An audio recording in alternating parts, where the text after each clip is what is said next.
నమస్తే, welcome to I dream. నేను మీ మాధురి. మాలీవుడ్ లో మహిళలు ఎదుర్కొంటున్న సమస్యలు, లైంగిక వేధింపులపై జస్టిస్ హేమా కమిటీ సమర్పించిన నివేదిక ఇండస్ట్రీని కుదిపేస్తుంది.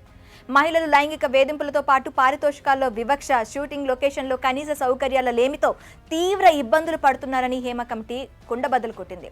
ఈ రిపోర్టు వెలుగులోకి రావడంతో మలయాళ చిత్ర పరిశ్రమలోనే కాదు దేశవ్యాప్తంగా చర్చనీయాంశంగా మారింది. దీనిపై పలువురు సినీ ప్రముఖులు స్పందిస్తున్నారు. ఈ అంశంపై తమ అభిప్రాయాలను వ్యక్తం చేస్తున్నారు.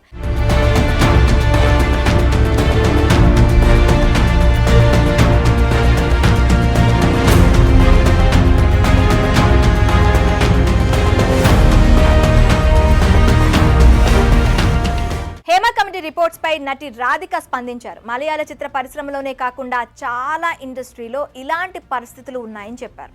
కొంతమంది వ్యక్తులు నటిమణుల కార్వాన్స్ లో సీక్రెట్ కెమెరాలు పెట్టి వీడియోలు చిత్రీకరించిన సందర్భాలు కూడా ఉన్నాయని ఆమె ఆరోపించారు. చిత్ర పరిశ్రమలో మహిళలకు ఇలాంటి పరిస్థితులు ఎదురు కావడం దురదృష్టకరమన్నారు. 46 ఏళ్ల నుంచి తాను ఈ పరిశ్రమలో ఉన్న అన్ని చోట్ల ఇదే విధమైన సమస్యలను మహిళలు ఎదుర్కొంటున్నారని రాధిక ఆవేదన వ్యక్తం చేశారు.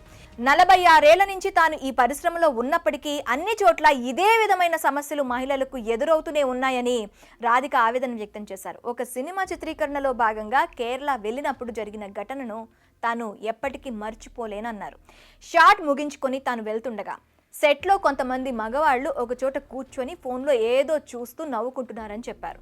క్యారవాన్లో సీక్రెట్ కెమెరాలు పెట్టి మహిళల ప్రైవేట్ వీడియోలు చిత్రీకరించి వాటిని ఫోన్లో చూస్తున్నారని తెలిసి ఆ టీంకు వార్నింగ్ ఇచ్చానన్నారు రాధిక. ఆ ఘటన తర్వాత తనకు క్యారవాన్ ఉపయోగించాలంటే భయం పట్టుకుందన్నారు.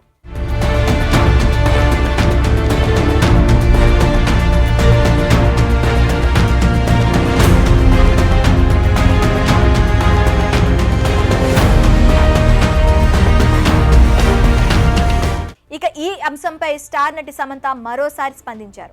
హేమా కమిటీ రిపోర్ట్ను ఆమె స్వాగతించారు. ఫిలిం ఇండస్ట్రీలో లైంగిక వేధింపుల సమస్యను తెరపైకి తీసుకురావడంలో కీలక పాత్ర పోషించిన కేరళలోని women in cinema collective WCC ప్రయత్నాలను సమంత ప్రశంసించారు. ఈ మేరకు తెలంగాణ ప్రభుత్వానికి ఓ విజ్ఞప్తి చేశారు. తెలుగు చిత్ర పరిశ్రమలోని మహిళలపైన తాము హేమా కమిటీ రిపోర్ట్స్ను స్వాగతిస్తున్నామని, WCCని స్ఫూర్తిగా తీసుకుని టాలీవుడ్ ఫిల్మ్ ఇండస్ట్రీలోనూ 2019లో ది వాయిస్ ఆఫ్ ఉమెన్ ఏర్పాటైందన్నారు. టాలీవుడ్లో మహిళల సమస్యలపై పోరాడేందుకు రూపొందించిన ఈ సబ్ కమిటీ నివేదికను పబ్లిష్ చేయాలని తెలంగాణ ప్రభుత్వాన్ని కోరుతున్నట్టు శామ్ ఇన్స్టా వేదికగా రిక్వెస్ట్ చేశారు. ప్రస్తుతం సమంత పోస్ట్ వైరల్ అవుతుంది.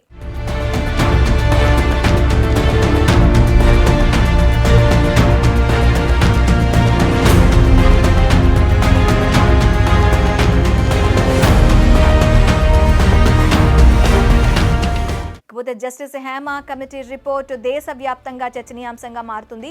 ఈ నివేదికను ఉద్దేశించి సీనియర్ నటి, సీరియల్ ప్రొడ్యూసర్ కుట్టి పద్మిని స్పందిస్తూ తమిళ టీవీ పరిశ్రమలోనూ మహిళలకు వేధింపులు తప్పడం లేదన్నారు. వేధింపులు తట్టుకోలేక కొంతమంది ఆత్మహత్య యత్నానికి పాల్పడిన సందర్భాలున్నాయని పద్మిని వ్యాఖ్యానించారు. ఖుష్బూ ఈ రిపోర్ట్పై మాట్లాడుతూ కెరియర్లో రాణించాలనుకుంటే వేధింపులు లేదా కమిట్మెంట్ ఇవ్వాలని కోరడం లాంటి పరిస్థితులు మహిళలకు అన్ని రంగాల్లోనూ ఎదురవుతున్నాయన్నారు.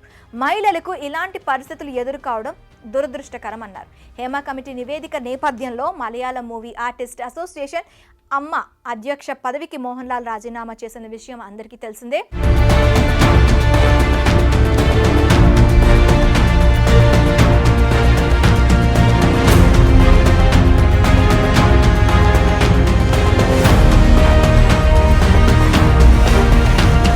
ఆయనతో పాటు మొత్తం 17 మంది పాలక మండలి సభ్యులు తమ పదవుల నుంచి వైదొలిగారు.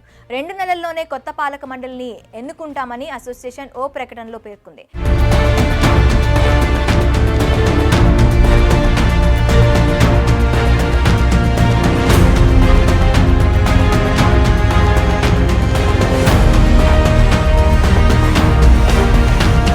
అమ్మ సంఘంలో సభ్యులుగా ఉన్న దర్శకుడు రంజిత్, నటులు సిద్దికి, బాబురాజ్, జయసూర్య, ముఖేష్, సూరజ్ వెంజరాముళ్లపై లైంగిక వేధింపుల ఆరోపణలు వచ్చాయి. ఈ నేపథ్యంలో ఆరోపణలు ఎదుర్కొంటున్న వారిపై కేరళ ప్రభుత్వం ఎలాంటి చర్యలు తీసుకుంటుందోనని ఆసక్తిగా చూస్తున్నారు.